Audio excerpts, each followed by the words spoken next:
नमस्कार, स्वागत आहे परत एकदा हायफाय एज्युकेशन सर्व्हिस या युट्यूब चॅनल वरती।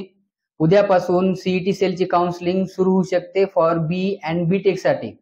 या अगोदर जोसा काउन्सिलिंग सुरू आहे।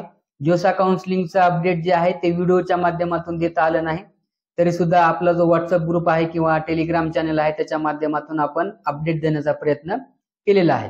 तर जोसा काउन्सिलिंग मध्ये चॉईस फिलिंग जी आहे ती महत्त्वाची असते। एकदाच आपल्याला चॉईस फिलिंग करायला मिळत असते, त्याच्यानंतर आपल्याला फक्त राऊंडचा वेट करावा लागतो। जोसा काउन्सिलिंगचे जवळपास 6 राऊंड होत असतात। त्या 6 राऊंड मध्ये जर आपल्याला एखादं कॉलेज नाही मिळालं तर आपल्यासाठी दुसरी काउन्सिलिंग जी असते ती असते सीसॅपची काउन्सिलिंग। सीसॅप काउन्सिलिंगचे जवळपास 2 राऊंड असतात। सीसॅपची काउन्सिलिंग झाल्यानंतर शेवटची जी काउन्सिलिंग किंवा शेवटचा जो ऑप्शन आहे तो आहे CET sale.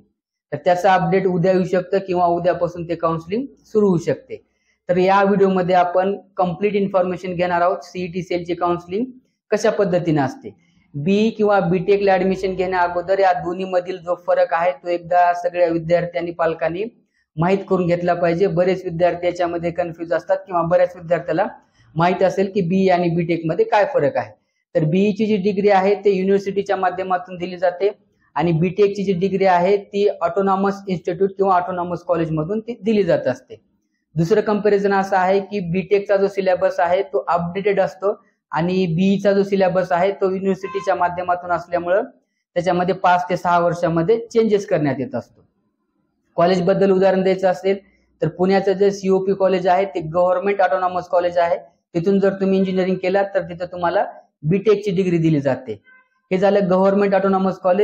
Private autonomous college उदाहरण द्यायचं असेल तर एमआयटी कॉलेज मधून तुम्ही इंजिनिअरिंग केलात तर तिथे तुम्हाला बीटेकची डिग्री दिली जाते। बीईची डिग्रीचं उदाहरण जर लातूर मधलं आपलं बीडीवी इंजिनिअरिंग कॉलेज आहे, तिथे जर तुम्ही इंजिनिअरिंग केलात तर तिथून तुम्हाला बीईची डिग्री दिली जाते।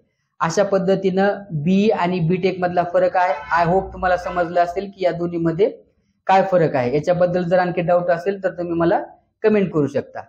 तर उद्या काय होईल, सीईटी सेलचा पूर्ण शेड्यूल येईल की कोणत्या दिवशी आपल्याला रजिस्ट्रेशन करायचं आहे।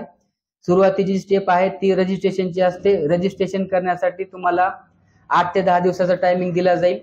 रजिस्ट्रेशन करण्यासाठी दरवर्षी तारीख जी आहे ती वाढवून दिली जात असते। म्हणजे सुरुवातीला एक तारीख दिली जाते, त्याच्यानंतर एक एक्स्ट्रा तारीख दिली जात असते। हे दरवर्षी कन्फर्म असतं। रजिस्ट्रेशन झाल्यानंतर सगळ्या विद्यार्थ्यांचा एसएमएल नंबर येत असतो कॅटेगरी वाईज, म्हणजे यावर्षी कुठल्या विद्यार्थ्याचा मेरिट असेल किंवा एसएमएल नंबर असेल तो किती आहे। त्याच्यानंतर सगळ्या कॉलेजेसचं सीट मॅट्रिक्स येत असतं। सीट मॅट्रिक्स म्हणजे यावर्षी टोटल किती कॉलेजेस आहेत, कोणत्या कॉलेजमध्ये कोणत्या कॅटेगरीसाठी किती सीट अवेलेबल आहेत। हे आल्यानंतर त्याच्या पुढची जी स्टेप असते ती असते चॉईस फिलिंगची, म्हणजे आपल्याला त्याच्यामध्ये कॉलेजेस ऍड करायचे असतात। तर कॉलेज ऍड करण्याची कसल्याच प्रकारची कंडिशन नसते। मिनिमम एक कॉलेज आणि मॅक्झिमम जेवढे काही कॉलेजेस आहेत तेवढे तुम्ही त्याच्यामध्ये ऍड करू शकता। पहिल्या राऊंडची चॉईस फिलिंग झाल्यानंतर त्या राऊंडचा रिझल्ट लागेल। रिझल्ट लागल्यानंतर सपोज जर तुम्हाला एखादं कॉलेज मिळालं तर तुमच्याकडे 2 ऑप्शन असतात। पहिला जो ऑप्शन आहे तो आहे फ्रीजचा, दुसरा जो ऑप्शन आहे तो आहे बेटरमेंटचा। जर तुम्ही फ्रीजचा ऑप्शन निवडलात तर तुम्हाला जे काही कॉलेज मिळालेलं आहे ते कॉलेज तुमचं लॉक होईल, म्हणजे तुम्हाला ते कॉलेज घ्यावंच लागेल। त्याच्यानंतरच्या राऊंड मधून तुम्ही बाहेर पडताल। दुसरा जो ऑप्शन आहे तो आहे बेटरमेंटचा।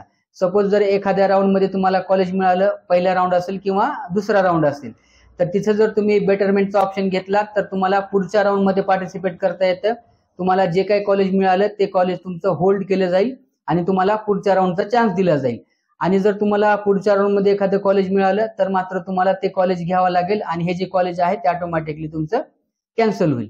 अशा पद्धतीने हे राऊंडचे नियम किंवा फ्रीज आणि बेटरमेंटचा ऑप्शन असतो। अशा प्रकारचे जवळपास 3 राऊंड होत असतात।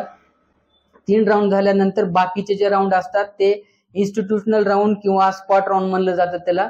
सीईटी सेल काय करत असतं, जेवढे काही सीट आहेत त्यांच्या 3ऱ्या राऊंड पर्यंत भरत असतं आणि जर काही सीट शिल्लक राहत असतील तर मग ते कॉलेजच्या हातामध्ये दिले जात असतात। मग ते ऑफलाईन पद्धतीने भरल्या जात असतात। यावर्षी असं काही दिलं नाही की ऑफलाईन पद्धतीने भरल्या जातील किंवा ऑनलाईन पद्धतीने भरल्या जातील। त्याचं जर काय अपडेट आलं तर त्याची सुद्धा इन्फॉर्मेशन दिली जाईल। टोटल 3 राऊंड असतात। पहिल्या राऊंड मध्ये जर एखादं कॉलेज मिळालं तर कुठलं ऑप्शन निवडायचं आणि कुठलं ऑप्शन तुमच्यासाठी बेटर आहे हे अगोदर तुम्ही ठरवायचं। त्याच्यानंतर मग पुढच्या राऊंड मध्ये पार्टिसिपेट करायचं। अशा पद्धतीने 3 राऊंड झाले आणि 3 राऊंड मध्ये जर तुम्हाला एखादं कॉलेज मिळालं नाही तर शेवटचे जे राऊंड आहेत त्या राऊंड मध्ये मात्र तुम्हाला डेफिनेटली एखादं कॉलेज मिळू शकतं। अशा पद्धतीने सीईटी सेलची काउन्सिलिंग असते अपडेटेड इन्फॉर्मेशन आहे ही. आणखी जर याच्यामध्ये काही चेंजेस झाला तर त्याची सुद्धा इन्फॉर्मेशन दिली जाईल. आय होप तुम्हाला समजलं असेल की सीईटी सेलची काउन्सिलिंग कशा पद्धतीने असते. आणखी जर काही तुमचे डाऊट असतील तर तुम्ही कमेंट करू शकता. चॅनलवर नवीन असाल चॅनलला सबस्क्राईब करा आणि बेल आयकॉनला प्रेस करा, म्हणजे असेच महत्त्वपूर्ण अपडेट तुमच्यापर्यंत पोहोचत राहतील. भेटूया नेक्स्ट व्हिडिओमध्ये. तोपर्यंत धन्यवाद.